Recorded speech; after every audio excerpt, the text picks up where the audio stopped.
안녕하세요. 맥킨의 지혜투자클럽입니다. HLB 높기만 한 FDA 문턱이죠. 리보세라인 관련되는 기사 살펴봐드리고 어제 오늘 진양곤 회장 관련해서 이노베이션 지분 확대 기사들이 이제 자녀들까지 나오고 있습니다. 자, HLB 주가는 장중에 전일 대비해서 2% 가까이 이제 하락한 55,000원 흐름을 5장에도 이어가고 있는데요. 내용 한번 살펴보겠습니다. 먼저 차트 흐름 살펴보도록 하겠습니다. 시장 전반적인 것은 최근에 이제 변동성이 좀 많죠. 급락했다가 다시 또 반등했고, 어제는 이제 개인들의 어떤 매수세들이 강력하게 또 들어오면서 급등으로 또 마감되었고요. 오늘은 이제 새벽에 마감된 뉴욕 증시가 다우지수나 나스닥이 이제 다시 또 하락하면서 외국인들은 코스피, 코스닥에서 매도입니다. 기관들 같은 경우는 금융투자 투신 중심으로 일단 매수를 하고 있고요. 개인들은 코스닥에서 매수, 코스피에서는 매도를 하고 있죠. 코스피는 지금 1.37%, 코스닥 지수 같은 경우는 0.1%, 장중에 좀 마이너스 갔던 부분들을 플러스로 좀 전환을 시킨 상태입니다. 지수로는. 종목 흐름을 보시게 되면 상승 종목 수가 3배 이상 많고요. 코스닥에서도 한 300개 정도 상승이 더 많은 해외발 영향들을 수급으로 좀 극복하는 모습을 보여주고 있죠. 자, HLB는 이제 이번 주가 55,000원 라인에서 더 이상 빠지지 않고 버팀이 기분이고, 이제 거래를 실어서 양봉을 언제 빼주느냐가 반등을 위해서 이제 필요한 어떤 한 주다, 이런 말씀을 좀 드렸죠. 결국 이제 7월 달에 버드파 최종 일정이 있는 7월 23일까지가 아니라, 빠르면 2월 달에도 갈 수 있습니다. 3월 달, 4월 달, 이 기간 동안에 얼마만큼 빠르게 FDA에서 항서제약, 성카디아 공장의 캄네리주맙의 이 CMC 관련되는 부분의 현장 실사가 언제쯤 가고, 실사를 통상 한 2주 정도 하기 때문에 NAI 수준이 된다면 바로 그 실사가 끝날 때 바로 알 수 있습니다. 회사가. 거기에 대한 어떤 기대감이 빠르게 지금 억셉턴스 레터가 나왔고, 빨리 갈 수 있는 환경이 만들어지는지 여부가 이제 주가 반등에서 가장 중요합니다. 그래서 이번 주 구간이 갭을 메꾸는 것이 가장 좋습니다만, 일단 추가락을 멈추면서 거래량 실어서 기준봉 이제 양봉 5% 이상의 양봉을 만들어내든지 아니면 플랫형으로 지지 구간을 만들어내는 게 굉장히 중요한 어떤 구간이다, 이렇게 말씀드렸죠. 자, 수급상으로는 지금 HLB 쪽은 일주일 가량 지금 프로그램 쪽에서는 매도고요. 기관들은 어제 이제 메리츠 중심으로 오전에는 매도했다가 오후에는 이제 매수로 바뀌면서 이제 금요일날 매도했던 부분들을 상쇄했거든요. 그래서 오늘도 이 수급 흐름이 어떻게 되는지 창구 쪽으로 보시게 되면 메리츠가 어제 이제 오전에 없었다가 오후에 이제 붙여서 그 순매수 2창구로 들어왔습니다. 오늘 같은 경우는 지금 현재 창구 쪽을 보시게 되면 메리츠가 매수 매도 상에는 이제 들어가 있진 않아요. 그리고 미래에셋은 어제에서 오늘도 2고, 이게 삼성은 왔다 갔다 합니다. 지속성이 없고, 어제 매수를 했던 한국이 다시 이제 매도로 갔고, 어제 매도의 주체였던 신한이 다시 매수로 갔는데 큰 물량은 아니죠. 그래서 지금 거래는 100만 주를 넘었습니다만, 거래는 이제 금요일부터는 월요일부터는 이제 줄여서 지금 흐름이 나오고 있죠. 지난주 이제 금요일날 500만 주 터지고 더 많은 거래가 들어오면 신규 매수가 유입되는데, 지금은 이제 플랫형으로 이후의 흐름들을 지켜보자는 흐름으로 추가 하락을 막는 정도의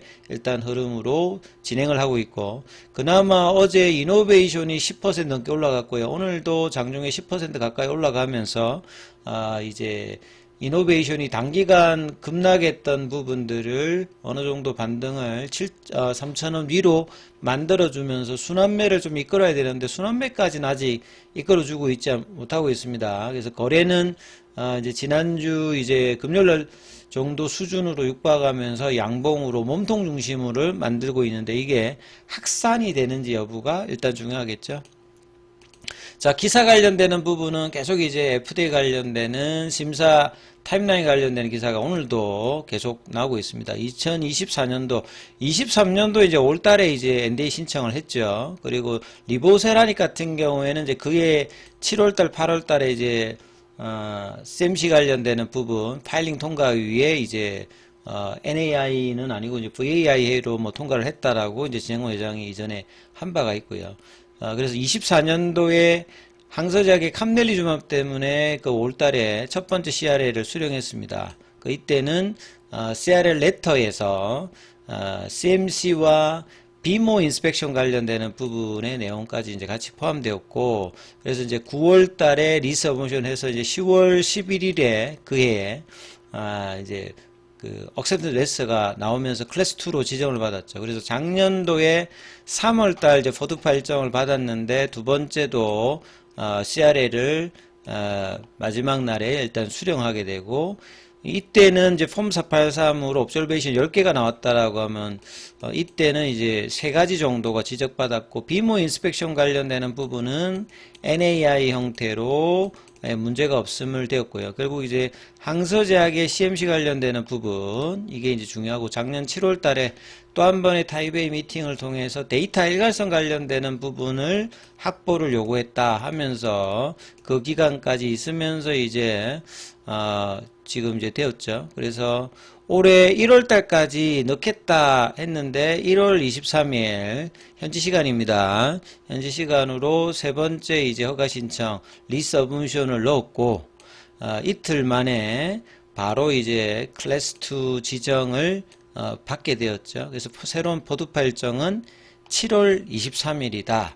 그래서 7월 23일의 결과가 앞에는 이제 마지막 날까지 채워서 나왔다라고 하면, 이번에는 지금 이틀 만에 클래스 2 지정을 받았으니까 얼마나 빨리 현장 실사를 하느냐. 실사위에는 남아있는 게 이제 뭐 파일링이나 뭐 이런 거거든요. 그러니까 폼 483에 뭐 VAI 이상의 이제 지적사항만 없고, NAI 받는 게 이제 된다라고 하면 그때가 이제 주가 그 반격의 가장 뭐 중요한 모멘텀이 되겠죠. 그래서 실사를 언제 가느냐, 요걸 이제 계속 이제 팔로우를 해야 되는 상황입니다. 그래서 뭐 기사 내용을 보게 되면 허가 제조 전 리서브미션을 했다는 거죠. 그래서 허가 신청을 완료했다는 게 엘레바 쪽에서도 기사가 나왔고, 항서제약 같은 경우는 2월 2일 날 공시가 나왔습니다. 그래서 앞서 표에 나왔듯이 24년도, 25년도 각각 CRL을 수령했다. 그 다음에 지금 임상적인 어떤 문제의 안정성, 유효성은 전혀 지금 지적받고 있질 않고, 오프라벨에도 지금 가이드라인의 등재가 에스모나 BCLC에서 됐죠. 그리고 간암 1차 치료제 중에서는 가장 긴 OS가 3.8개월을 기록하고 있는 약물입니다.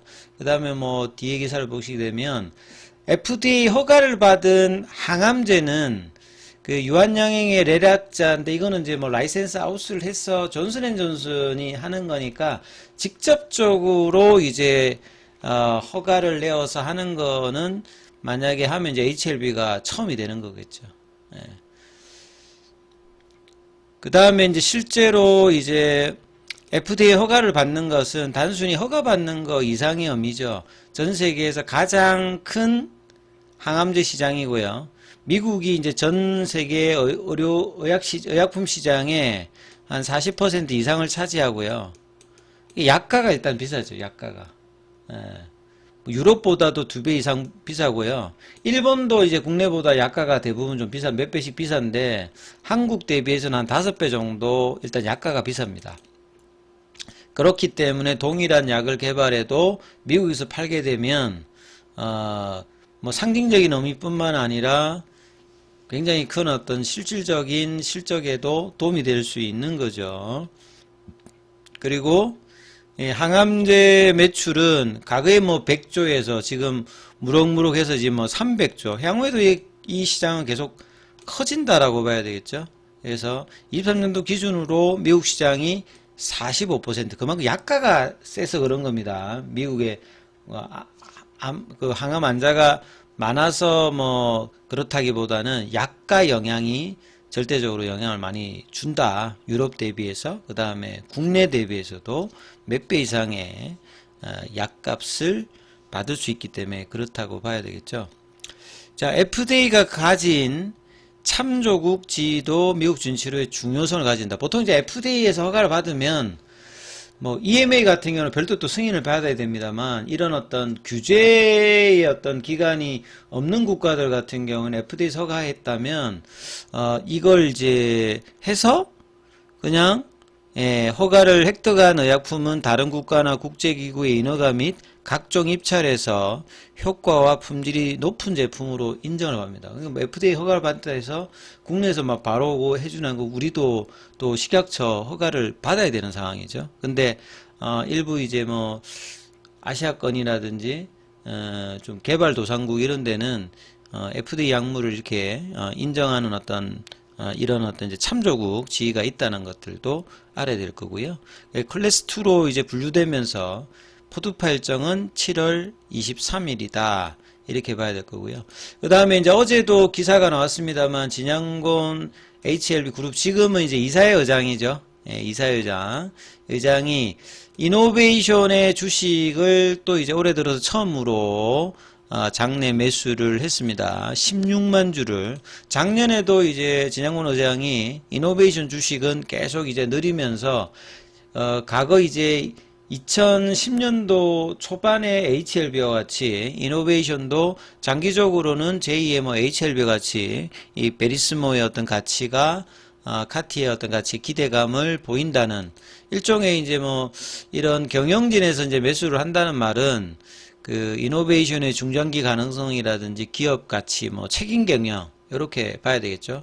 그리고 베리스모가 지금 진행하고 있는 고형암, 그 다음에 혈액암에 관련되는 임상의 어떤 중간 결과가 뭐 4월달, 5월달 AACR이나 뭐 아스코 쪽에서 발표가 되기 때문에 이 베리스모의 임상 성과가 단계적으로 공개되면 보통 1상보다는 2상에서 이제 가장 크게 주가가 올라가는데, 항암제 같은 경우는 이제 1상에서도 효과가 어떠냐에 따라서 2상의 기대감이 높아지기 때문에 1상의 중간 결과 발표에 따라서 기존의 카티하고 키르카 플랫폼의 차이점이 있죠. 이게 스플릿 구조로 되어 있어서 지금 문제가 되고 있는 T세포 탈진의 어떤 문제를 개선해서 지속 가능성이라든지 고용암 쪽의 어떤 가능성을 보여준다라고 하면 이노베이션의 주가에도 영향을 뭐 준다, 이렇게 봐야 되는 어떤 상황이죠.